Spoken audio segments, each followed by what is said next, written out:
Welcome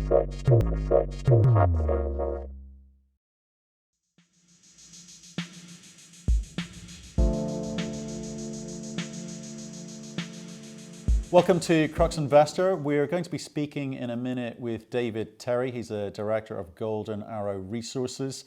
They have projects in Argentina and in Chile. Hello, David. How are you? I'm fine. Good morning. Fantastic. Thanks for making the time to talk to us. I know it's early there.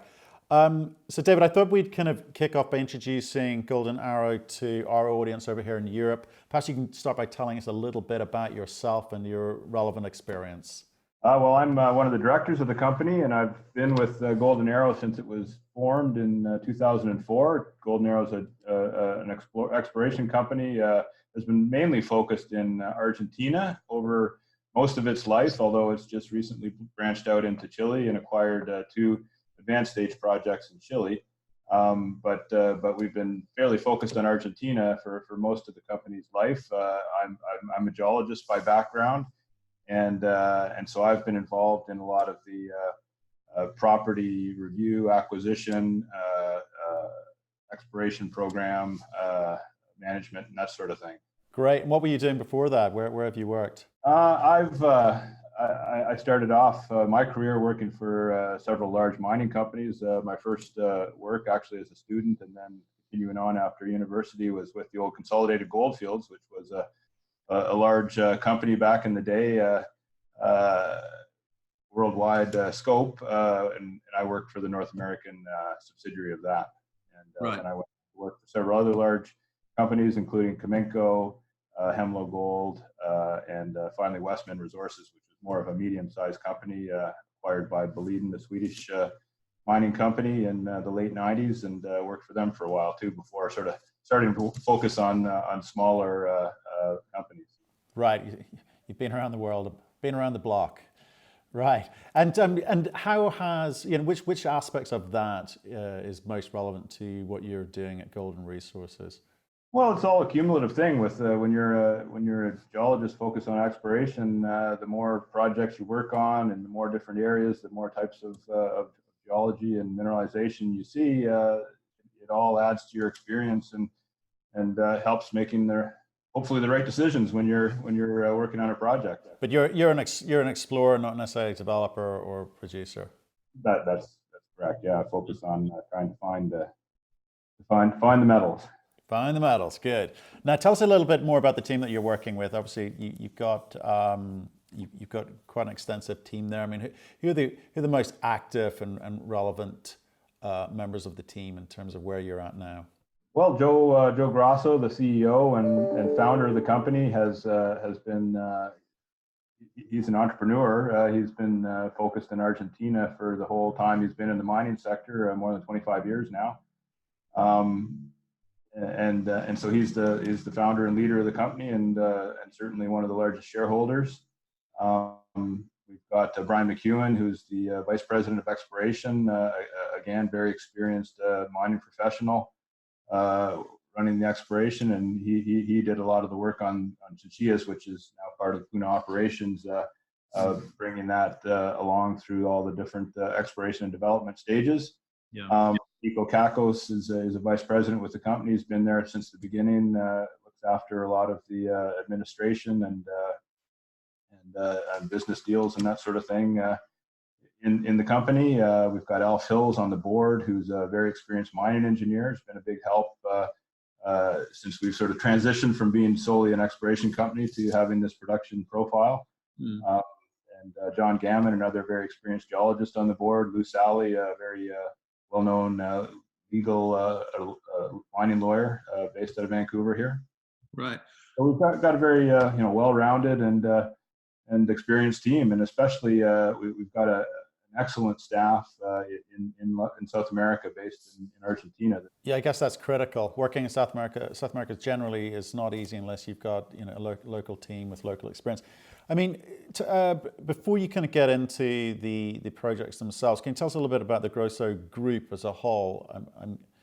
It's a relatively new enterprise, is it, or has it been around for a while? Grosso Group has been around since the early '90s, and right, okay. And so it's a management group that has several public companies within its portfolio, and Golden Arrow is one of them. Another one is Blue Sky Uranium right now that's quite active. Blue Sky has discovered a uranium vanadium deposit also in Argentina. But tell me about the Grosso group. So they have other companies in the group. So what is their focus? I mean, are they large enough to be able to focus on 4 different projects at the same time, or is this project their number one focus? The Golden Arrow right now has been the sort of flagship company, if you want to put it that way. But the idea with the group sort of setup is to share overhead costs between companies. Obviously, there is some similarity between the boards and management of some of these companies, but there's also differences as well. And so it's really a much more efficient way to run public exploration companies. Yeah, no, but I guess with my investor hat on, you also need to, or you want to see focus. You want to know that the time, money, and effort's being spent on the project that you've invested on. So it's just interesting to understand the approach there. Yeah, I mean, for Golden Arrows, for instance, Brian Mcewen, the VP of Exploration on Golden Arrow, is focused entirely on Golden Arrow. Joe Grosso is the CEO of Golden Arrow. He's not the CEO of any other companies, and right. So he sits on the board of several of the other companies in the group. Okay, so you're saying the team on Golden Arrow is focused on the project, but the holding group, as it were, has a number of teams which work on an individual basis. That's correct, yeah. Okay, and again, so just on the whole Argentinian, Chile, South American component of this, it has been a difficult place to work. It can be a difficult place to work. So what are the components that you look out for? Your job is risk mitigation. So who manages that process in country? Well, we've got several people that work on that in country, and we like in Argentina, for example, we work with the government of the day, and obviously some are maybe easier to work with than others. Argentina itself is regulated in terms of the mining industry provincially, like Canada is. So you're often dealing with provincial governments, and then there's also federal oversight and relationships that have to be built there as well. But that's an ongoing process, and I think we've worked very hard at establishing good relationships with all levels of stakeholders and governments in the areas that we work in, and we put a lot of effort into that. And I think we've been quite successful. In terms of working in Argentina, if you're in a good mining jurisdiction, like a good province for mining, then it's actually a great place to work. That begs the question: are you in a good province? Yeah, well, I mean, most of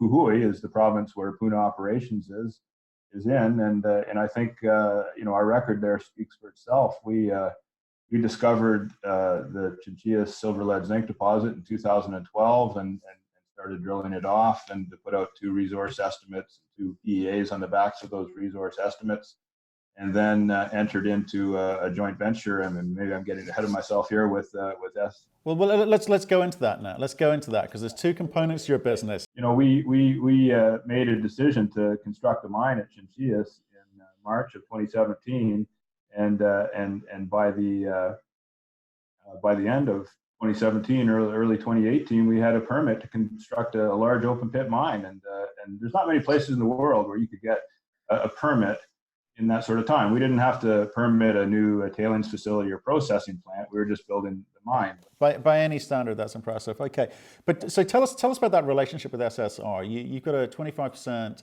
stake. What does that mean? 25% of what? The equity, but what else? What does that give you?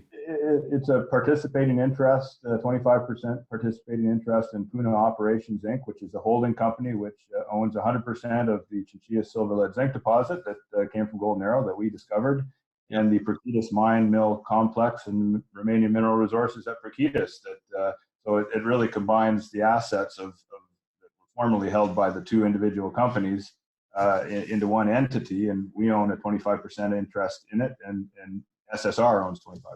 Right. And so, and what stage is that at? Well, they're the operator. Obviously, they own 75%. They announced that the project had reached commercial production in December the 1st of 2018, and so we're in really the first quarter and approaching the end of the first quarter of commercial production on chinchillas. Right. And what could that mean for your organization? Obviously, commercial production means cash flowing, but in terms of, I don't know, what's the debt situation there? When is there free cash flow? When do you actually get to see the upside? Well, these are all great questions, and obviously, I can't answer all of them right now. The situation we built up some debt with SSR that helped us fulfill our portion of the capital expenditures. Some of that came from cash that we had on hand, and some of it came from earnings out of processing stockpile material that the operation has been doing ever since we formed the joint venture. So basically, the commercial production was started in December. We're into the first quarter right now of production. We're trucking upwards of 36, 37, 3,800 tons per day between chinchillas and Perquitas. The forecast for 2019 is 6 to 7 million ounces of silver, in addition to some silver and lead production, and the forecast cash cost of that production is $8 to $10 per ounce of silver.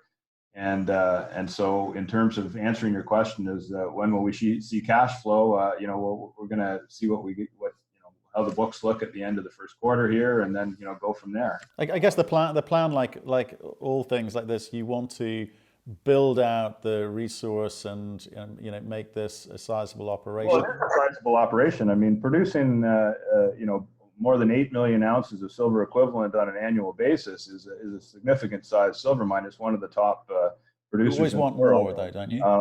And the reserve is quite a significant reserve, more than 80 million ounces of silver equivalent. In addition to the reserve, there is significant mineral resources which are not currently in the mineral reserve. Some of those could potentially be added to the reserve in the future, depending on metal prices or potentially further drilling and that sort of thing. And there's other options for expanding things in the future as well, in terms of there's already existing mineral resources, higher grade mineral resources at Perquitas, underground resources that the joint venture is evaluating potentially bringing on stream at some point to supplement ore from chinchillas. We've ramped up to the 4,000 ton a day benchmark from trucking ore from chinchillas to Perquitas, which is about a distance of 45 kilometers by road. There's excess capacity already in the mill, so that can be brought up to 5,000 tons a day with no. But what does all this mean, David? What does all this mean for your investors? What's the plan for it? Are you looking to run it for cash, or are you looking to sell it? I mean, how do your shareholders benefit? Well, I mean, obviously, if we decide to transact it at some point in the future, then they'll benefit from that in terms of having a company with a large amount of capital, whatever that is. But going forward in terms of our participating interest, the mine plan obviously calls for production of 8 million ounces of silver on an annual basis, and depending on what the silver price is, that can be a significant revenue generator. And if the silver price performs well and everything comes in on budget and on plan, as it has so far with the Puna operations, then there'll be some good cash flow coming. And do SSR have an option to take you out at some point if certain hurdles are reached? What's the relationship? Right now, it's just a participating interest. I mean, obviously, there's nothing built in. There's no prearranged route for them to do that. What I'm hearing is you're going to assess this as you go along, and Yeah, we're really just getting going on it right now. Great. Needed to deal with that because I need to understand how that fits in with what I think you're more excited about, I guess, is the exploration potential. Do you want to tell us a little bit about that? Golden Arrow has obviously, been an exploration company up until recently through most of its life exclusively, and we've assembled quite a large portfolio of high potential projects in Argentina over the time frame we've been in existence, and some of those are located next to large projects in some of the prime mineral belts in Argentina. But once we made that transition with Puna Operations and formed the joint venture, and they became the operator, we started looking a bit further afield for opportunities to take advantage, I guess, of the situation in the mining industry in general right now, with companies having challenge raising money and access to capital and so forth. And so we acquired two options on two advanced stage projects in Chile that are in the same area north of Copiapó. Both have what would be called historic mineral resources on them right now, and we think that there's good avenues on both of those to add significant value. Okay, so I mean, tell us a bit about those properties. What are you expecting them to be? And obviously you've got a exploration team there, and that's their expertise. So what are you buying into, and what are you hoping to take them, create with them? Well, I'll start off with Indiana. It's a gold copper vein system north of Copiapó. It's got a whole array of gold copper veins with two primary orientations. It's between two strands of the Atacama Fault, which and it's had some work in the past, some artisanal type mining, and a fair bit of exploration, fairly recent, done by the group that we acquired the property from, and they've completed drilling, surface sampling, mapping, trenching, and so forth, and had a resource estimate completed on the property. It was done to 43101 standards, but it's a historical resource, but it totals 600,000 ounces of gold equivalent, with a little bit more value in that equivalency calculation coming from gold and copper, but more or less similar values, and that's just really on one small part of the vein system. So we think that there's potential for expansion of that, and we have to do a bit of work to confirm it and to bring it up to what we would consider to be put out a resource estimate. But the property is also permitted for production. It has two ramps which access the key parts of the vein system underground, and so it has the potential for some relatively near-term production. And this area has a lot of mining infrastructure in Copiapó, and there's processing plants and that sort of thing within easy driving distance. So we're really at the point right now where we're putting together the information on it into a 3D model, planning out how we would approach the exploration on it, and also evaluating its potential for relatively near-term production. So I mean, you've got to be really confident in that. Because I'm looking at the terms here. $100,000 on payment on signing, 15 million over the next 4 years, and prior to the payment of the last 7 million, MSA's got the option of retaining 25% of the project on a pro rata basis. So you've got to be fairly confident walking into a project like this to commit to 15 million bucks before knowing really what you've got. So is that the case? What's lent you this confidence? Well, we've done quite a bit of due diligence on it. Obviously, we've got a great technical team down there working on it, and in-house here. And you're right, it's not an inexpensive property, and so this is a property that'll have to be moved forward in a rapid manner in order to justify. Where's the money coming from? Where's the money coming from? Yeah.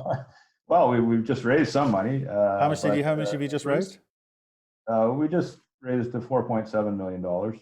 So just understanding it, so 15 million bucks over the next 48 months. How does that break down? Is that a quarterly or annual payment? But how long basically does your 4.7 million last? Well, we're just working on our budgets right now, so and all the different pockets where that has to go. But Yeah, I mean, we will, we're working on the alternatives to fund this going forward, their annual payments. And their annual payments. Okay, so spread equitably, presumably. Well, Okay. they're increased, they're backloaded, so. They're backloaded. Ah, okay. That's Indiana. So that's your best target. And then you've got Atlantida as well. Argentina, yeah, which is about 35 or 40 kilometers to the east of Indiana. It's a bit of a different type of project. It's a larger in surface area. It contains a very large, relatively low grade copper gold porphyry deposit that was discovered by Inmet and drilled by Inmet and further worked on by First Quantum after the takeover of Inmet. But the historical resource, and again, this is historical, it's not a 43101 compliant resource, but it was completed by those large companies. Yeah. Totals 427 million tons of about 0.43% copper equivalent. So that's a very different project. It's a different project, but we acquired this basically because on the periphery of this large deposit, which is fairly deep, there's some near surface gold copper skarn mineralization, and the eastern body of skarn mineralization has got some drilling in it, but the western one was actually not part of this property when Inmet and First Quantum were working on it, and we basically what we've really sort of added to the picture here is we've consolidated land that was owned by 3 different parties, including Kinross was one of those, and so we've consolidated this larger land position that incorporates the gold copper rich skarn area to the west, which is basically exposed at surface, has quite a large lateral extent, and has had no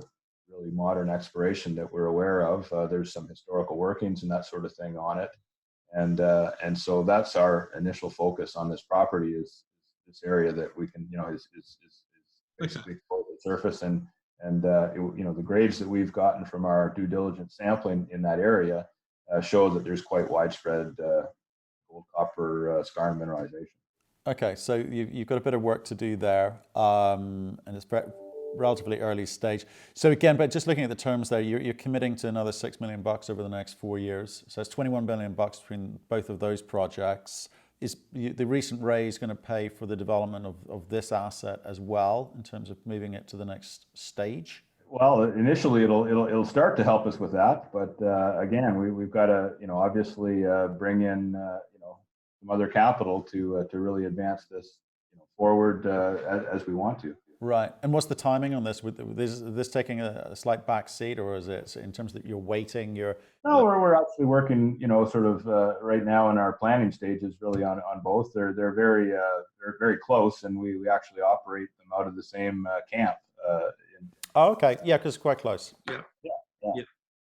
Okay. So we've got the same team that can deploy to either one.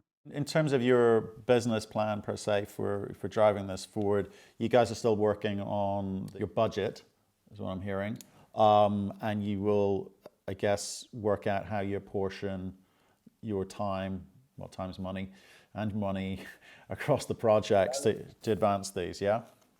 That's correct. Yeah. That's the idea. Okay, great. You've also got another project, Antofalla, in Argentina. Is that something that's on the to-do list, or is that just an option? It's an option, and again, I guess that's the only other option that we have right now. The other projects that we have are all owned 100%, and that's the thing with Argentina, is the actual cost for keeping properties current in terms of the canon fees, or however you want to call it, is relatively low comparable to other jurisdictions. But there is an expectation from them that you will get on and and start drilling and start spending money developing these things out. And basically the way it works there is when you acquire these initial packages of land, you have to either you have to downsize them over time and continually work on them. So. Okay, well maybe that's something which you can that project Antofalla, you can tell us a little bit about as things progress. We acquired Antofalla because it had geological similarities to Chinchillas. It's a dome complex of these young intrusive volcanic complexes coming up through older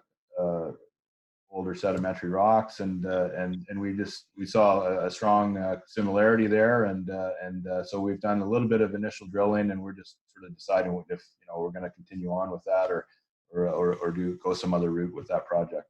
Yeah, so again, just to help our investors understand the process, because exploration, it's high risk, high return, but you've got to lift up a lot of rocks to kind of find what you want. So what has attracted you to this area? What are you looking to achieve? You've optioned, well, so you more than optioned. You've got 3 projects, 4 if you include the producing silver at Puna.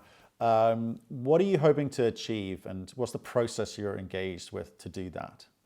Well, our goal is to find new deposits and make discoveries which are going to be attractive to people who want to develop mines and larger mining companies. And we've done that with our deal with SSR, and with the projects that we've entered into agreements on. And obviously there are options, and if we get a bit further down the road on any one number of these or any one of these, and they don't meet up to our expectations, then we'll move on. I mean, that's something that I feel quite strongly about, is you can't get married to a project.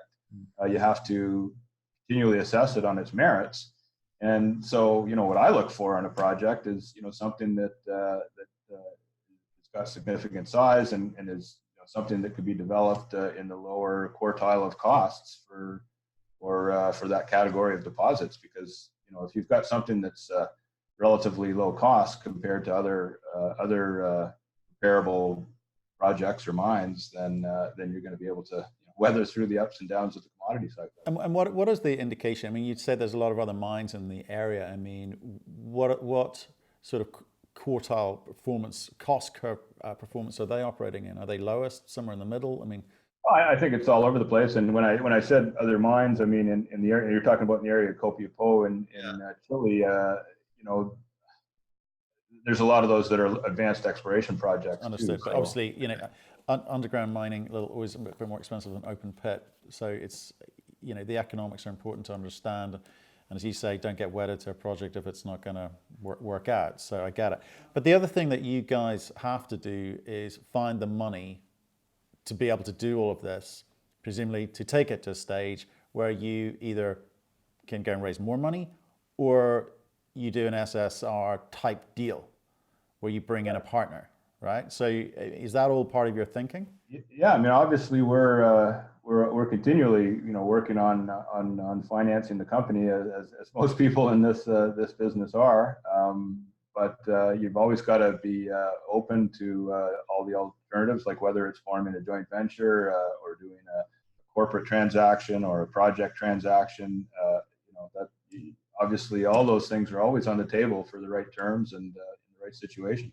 I guess again, I keep coming back to what investors need to understand about exploration mining. It can be expensive and unrewarding, but it can also be extremely rewarding if you get it right. And I guess that's what people are looking for. Part of the philosophy behind going and acquiring these option deals, and they are option deals that start off with the lower payments and escalate over time. So as I said before, they've got to live up to our expectations as we go forward, and that's all those deals are usually structured that way. So you have time to get your feet wet and do the work that you want to do to test out your theories and see if the projects hold up. But both of those projects have a lot of mineralization on them and widespread mineralization, and both of them have the potential for further discoveries right on those properties. And that, as you know, there's one of the best places to find new deposits and larger deposits is on properties that have had work demonstrate that there's already significant mineralization there. Right. Okay. So some easy questions for you now. 2019 What are the targets that you've set yourself, and how are you going to achieve those? Well, I mean, certainly we hope to see Puna performing as planned, and you know, continuing on with sort of at least 4,000 tons a day being trucked between Chinchillas and the Paquitas mill, and produce 6 to 7 million ounces of silver, so we're hoping that gets achieved. Obviously, that's going to be very important to us. And then moving forward on these other projects, and starting to execute the plan, and carry out the work that's needed to assess them. And we're continually working at that, and looking at all of our portfolio and the opportunities that are within it, and how to best manage that for the benefit of shareholders. And the management of the company is controls a lot of the shares, and so we're certainly aligned with the interests of shareholders. Oh, yeah. How many shares do the management and board own? Well, between sort of insiders, friends, and an extended group, it's close to 50%. I'm not sure exactly what the number is, but it's very large. Okay, maybe a tough one for you. What do you think the 5 reasons that investors should be looking at Golden Arrow Resources? 5 reasons. Okay, start off with any order you like. Well, I think experts in exploration in Argentina, and got a great team of people that have I didn't really mention this at the beginning, but the Grosso group of companies has found 4 significant deposits in Argentina over the last 25 years, and there's not many other groups that have that sort of a track record in Argentina. So there's a lot of experience there. We certainly have a good ability to finance the company, and we've always been able to do that. How many am I up to now? 3. We've got a great portfolio of projects that we've put together. We're always looking for partners to help us come in and help advance them. And we feel that we're undervalued in the market right now. So I think that you and everyone else, I'm afraid, David. Yeah, I'm sure everybody else says that. Strongly leverage the price of silver as well. True. It looks like a good year for silver and gold, well, and copper. Okay, David, thanks very much for your time. I appreciate you giving us that insight into the company. It's the first time we've actually spoken with Golden Arrow, so I appreciate that. And we will look forward to getting an update with you, perhaps in a few months' time. Thank you very much for watching our video. We do aim to give you informed and intelligent information with which to make your investment decisions. So if you liked what you just saw, please give us a thumbs up.